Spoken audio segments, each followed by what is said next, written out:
Hello, fellow aquarium enthusiasts, and welcome to this episode of Army Aquatics. Today we are talking about one or two things, actually.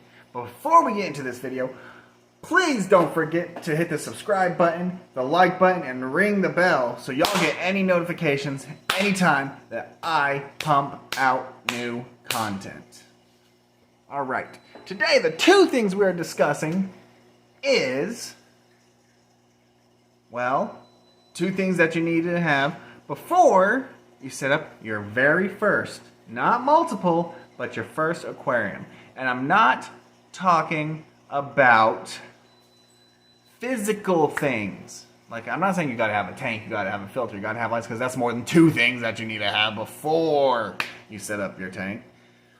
But it is the two mental things that you need to have before you set up your tank.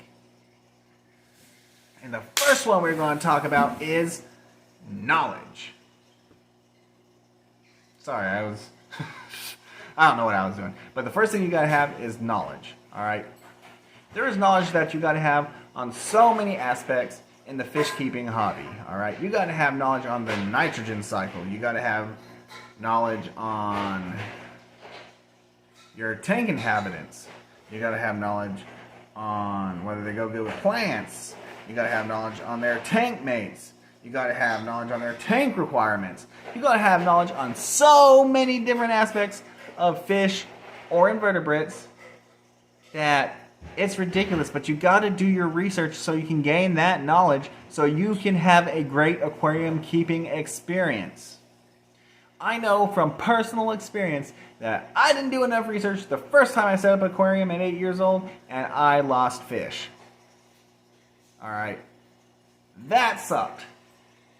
I didn't properly have a proper nitrogen cycle. I just threw water in, threw conditioner in, threw bacteria in, and threw the fish in, and they died within a week.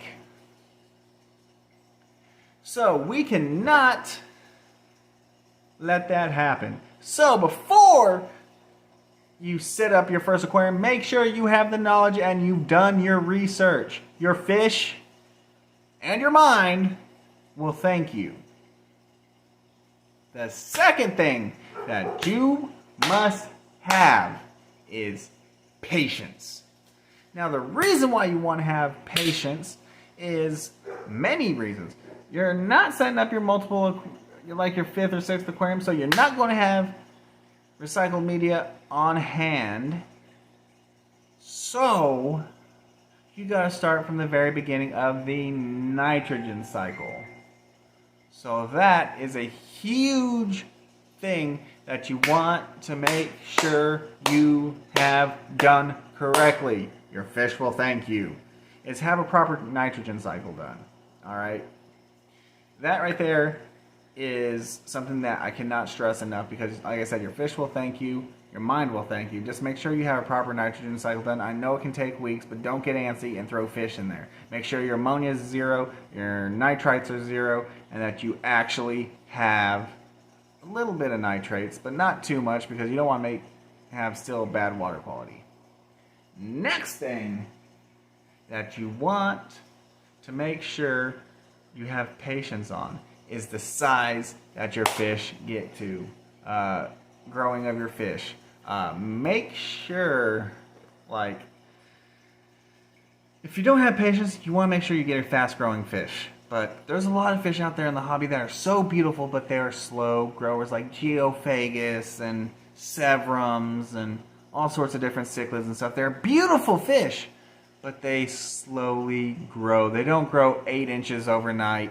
So you want to make sure that you have patience and let your fish grow out to full size, because that is such a rewarding experience when you can make sure that your fish are grown to full size. They are so beautiful. They have all the coloring.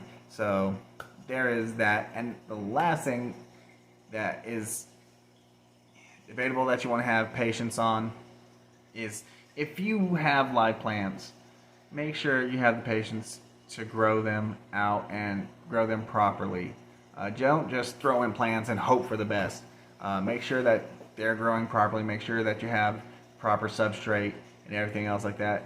because when plants grow, it is like watching grass grow, literally. So just be patient on that aspect. Because if you have live plants, you got to have patience. So the 3 things that you got to have patience on is the nitrogen cycle, growing out fish, and if you have plants, live plants. Those are 3 things that I really wanted to highlight on the patience aspect. So as a recap, you got to have knowledge, you got to have patience, and you can go far into this hobby, and it is such a rewarding hobby. So you may end up with multiple tanks like I do and many other fish people do have, is, you know, then you can instantly cycle a tank and have all that fun stuff and experiment with breeding fish and all that other stuff. So yeah, if you like this video, don't forget to hit that thumbs up. I thank you very much for tuning into this episode of Army Aquatics, and yeah, salute out.